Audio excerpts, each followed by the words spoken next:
저희가 준비한 4위입니다. 서로 사냥하지 말자. 뭐 이런 얘기까지 당내에서 있다고 하는데 민주당을 잠시 떠난다고 했던 김남국 의원 곧바로 당도 개인의 탈당을 막을 방법은 없다고 했었습니다. 그리고 이어진 의원총회에서 김남국 의원에 대한 윤리위 제소도 빠지면서 도대체 당은 뭐 하는 거냐 이런 비판이 당내에서도 계속 나오고 있습니다. 본인이 당을 사랑한다고 하시고 곧 돌아오겠다고 하시는데 당이 무슨 회전문도 아니고 들어갔다 나갔다 하는 데도 아니니까요. 잠시 떠난다. 그럼 뭐 다시 맘먹으면 이제 다시 오겠다는 건데 무슨 동사무소도 아니고 가고 싶을 때 가고 나오고 싶을 때 나오고 그런 데입니까 당이?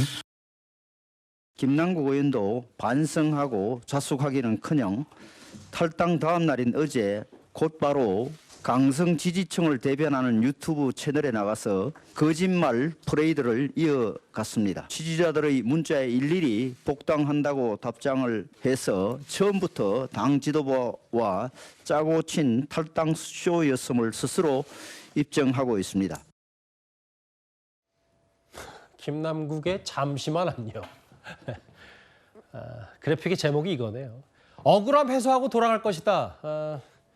지지자들과 문자를 주고받는 건 자유긴 한데 이게 여당 얘기처럼 뭐 지도부가 다 짜고 치는 이런 것처럼 이른바 자진 탈당 쇼 아니냐. 뭐 이런 내용 때문에 여당에서 그런 지적을 하는 것 같거든요. 그러니까 탈당하겠다고 서류를 낸 지 얼마 안 있어서 바로 이렇게 지지자들한테 곧 들어갑니다. 이렇게 이야기를 하고 있는 거잖아요. 참 무슨 뭐 정당이 무슨 편의점도 아니고 자기가 들어가고 싶을 때 들어가고 나오고 싶을 때 나오는 그런 곳으로 변해갔습니다. 그게 현실입니다.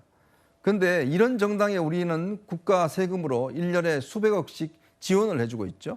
우리나라가 정당 공영제를 해서 국가에서 정당에 대해서 지원도 해주고 있고 이 돈으로 건물도 사고 의원들 지원도 받고 그렇게 하고 있습니다. 그런데요. 정말 이렇게 정당이 이런 심각한 문제가 있음에도 불구하고 물론 모르겠습니다. 앞으로 또 이제 법 미비로 인해서 본인이 자기는 무죄다라고 해서 또 들어갈지는 모르겠죠. 예. 또 책도 쓰고 전국을 돌아다닐지도 모르겠습니다. 그렇지만 국민들이 두 눈 뜨고 보고 있습니다. 이렇게 국민들을 무시하고 더군다나 본인이 헌법상 있는 국회의원의 임무를 해태하면서 그 시간에 아까운 시간에 정말 코인 투자를 하고 더군다나 국민들 앞에는 저 가난합니다. 제발 좀 후원금 주세요. 후원금 1등 했습니다. 그 후원금 10만 원씩 보낸 분들은 어떤 심정이겠어요? 정말 그 열심히 청년이 하고 있다라고 해서 본인 돈 아껴가면서 보낸 거 아니겠습니까? 근데 10만 원 또 정부가 다시 줍니다. 사실상 정부에 지원한 거랑 마찬가지예요. 그 돈을 받고 한 푼 줍쇼에서 1등 했습니다. 그런데 이제 다시 돌아오겠다고요? 저는 정말 이거는 또 어떤 전직 의원은 자기가 정당을 만들어서 광주에 출마시키겠다고 이렇게까지 이야기하는 의원도 있습니다. 손혜원 의원이잖아요. 네, 얼마나 광주 시민들을 우습게 알면 예. 이런 것 광주에 출마시켜서 당선시키겠다 이런 이야기 하고 있습니다. 그 사례가 있기 때문에 이런 이야기 하는 겁니다. 열린민주당 만들어서 김학의 의원 공천하고 국회의원 만들었기 때문에 그게 가능하다고 만든 겁니다. 정말 국민들을 우습게 알아도 너무 우습게 알고 있다는 생각이 듭니다. 여기 나와 계신 서영주 대변인께서도 김남국 의원 코인 의혹에 대해서 비판할 걸 하고 또 이런 부분이 있다 이렇게 다 말씀해 주고 계시잖아요. 근데 여기 보면 민주당의 일부 의원들 가운데 진보라고 꼭 도덕성 내세워야 되냐 혹은 사냥하지 말자, 상처 주지 말자 현실 감각이 있는 거냐 없는 거냐라는 비판도 당내에서 있는 것 같은데 어떻게 생각하세요? 그러니까 이제 저 부분은 이렇게 보시면 될 것 같아요. 정치인은 공과사를 확실하게 구분해야 됩니다. 특히나 선출직 고위 공무원들. 국민 눈치를 봐야죠. 그러니까 사적으로 양이원영 의원이나 박찬대 의원이나 유정주 의원이나 손혜원 전 의원이나 김남국 의원하고 친할 수 있어요. 사적으로 아낄 수도 있어요. 그건 사적 감정인 거예요.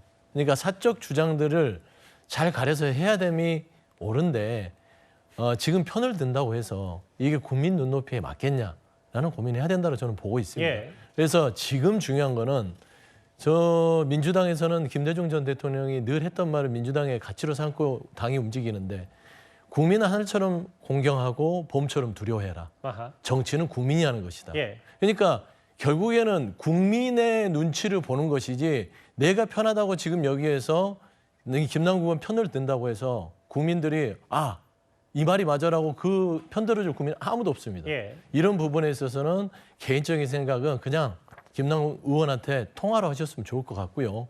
그다음에 두 번째로 말씀드리면 더 이상 이제 이 당이 김남국 의원 때문에 좀 이렇게 미적미적한 모습들은 결국에는 국민들이 말하자면 용인을 하지 않습니다. 아하, 그러니까 예.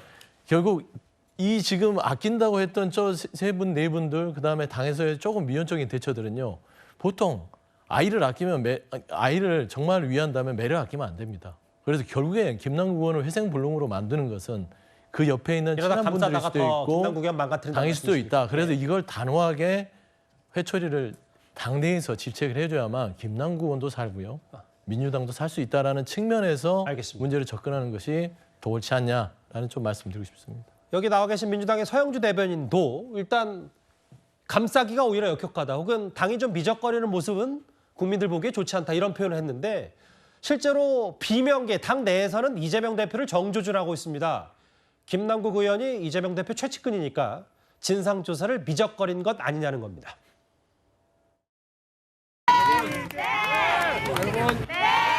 우리 김남국 의원이 제 대변인을 맡기로 했는데 어떻게 이 선대위 대변인을 맡으면서 총괄 선대위원장 수행 대변인으로서의 역할을 잘 해낼 것인지 각오에 한번 너무 갑작스러운데요. 원래 우리 특기가 갑작스러운데.